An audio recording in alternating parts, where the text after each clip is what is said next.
Hey there, Garrett here. Here are 5 low-cost and easy tips I wish someone would have explained to me 20 years ago to help me get into better beer faster. Tap water heavy in chlorine and chloramine can really F up your beer. What I recommend doing is going to the grocery store, getting the 5 gallons, 7 gallons, or whatever you need of reverse osmosis water from the machine. It's very cheap, very easy.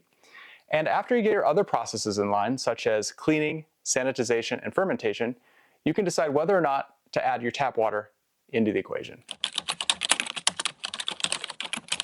I recommend bulk buys in both grain and hops, and here's why.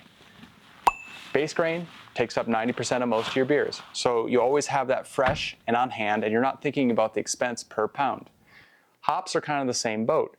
Hops per ounce are really expensive. However, if you buy them in 8 ounces or 16 ounces, you can reseal them and you're not thinking about, using them so judiciously. Also, having both the same grain and the same hops means you'll be more familiar with both ingredients, and say you come across an extra 6 or 7 hours and you decide you want to brew, there's no friction of having to go to the home brew store and getting these ingredients. So, more stuff on hand equals more practice equals eventual better beer. My third tip I wish somebody would have sat me down and told me about 20 years ago was actually taking good records and or focusing on just a single 1 to 2 recipes and just brewing them without fail, month in and month out, until you get a product that you really, really like. From recipes to start with, you could start with a magazine recipe, or you could start with a buddy's recipe that you really, really like, keeping in mind that if you do brew that recipe to the T, it's not going to be exactly the same on your system, and that's why you kind of go through these steps, knowing that that's a possibility and that through practice will make perfect. For example, I once brewed the Sierra Nevada Pale Ale recipe from BYO, and just by looking at it and the experience that I had, it looked like it had way too much crystal, but I decided to brew it as is, as a starting off point. I did, and it was really too sweet. So could I have trusted my own judgment? Sure, but I needed that data point. I recognized it, I later halved the crystal, and I was much more satisfied with it. Don't worry, just because you're brewing the same pale ale for months on end in pursuit of perfection doesn't mean you can't go out and buy those Russian Imperial peanut butter stouts just to kind of scratch that itch. Number 4, get feedback and learn where you can.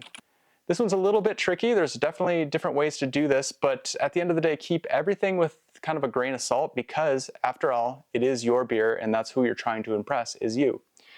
For something like competition, if you enter a competition, yeah, you get a score sheet back and there is feedback, but also keep in mind that judging can be a sloppy endeavor for these people over the course of 2 to 3 hours.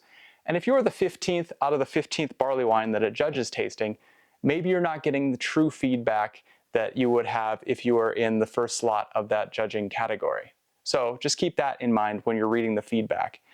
If you continually get the same feedback, then there's probably some weight in that truth. But if there's something just a single off and then you like the beer, just let it go.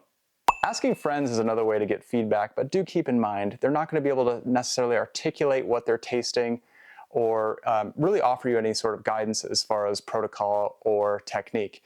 Something simple what I do with my wife is just give her the old gladiator thumbs up, thumbs down. Do you like this? Yes or no? For mechanics related to brewing, online forums and YouTube videos are great resources. Speaking of YouTube videos, thank you so much. I just reached 1,000 subs on my channel after 3 years and 94 videos.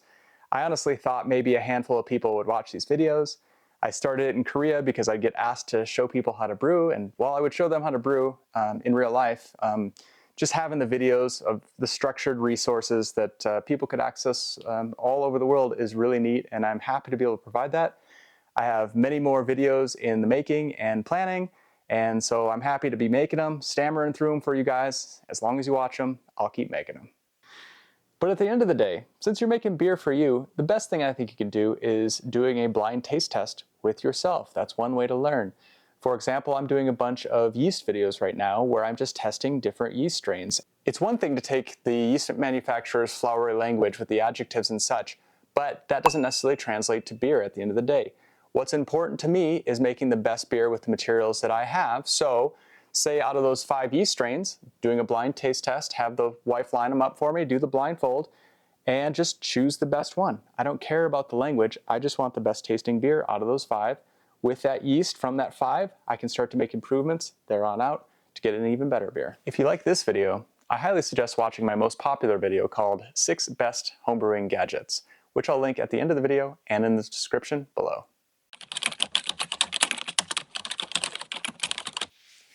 Which brings me to my final tip, tip number 5, keg fermentation and keg serving. If you're a follower of the channel, you know I'm a massive fanboy for keg fermentation.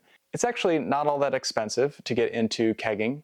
Now's a great time, secondhand markets, and with homebrewing on the decline, you can find all sorts of good deals. In my opinion, there are just fewer moving parts and fewer opportunities for things to go sideways. There's also the spatial constraint of a single keg is easy to keep track of and easy to store versus 50 individual bottles, as well as with the secondary fermentation, you can possibly get infection, and that takes longer to mature, which means less practice for brewing and actually getting better. If you're unfamiliar with keg fermentation, have a look at this video where I show you how to set up one. Have I missed anything? Are you an experienced brewer with some tips to add? Please do so in the comments below. Until then, stay tuned, like and subscribe, and I'll see you soon in the next one. You're very stiff. I am very stiff. I'm Zuckerberg before the glow up.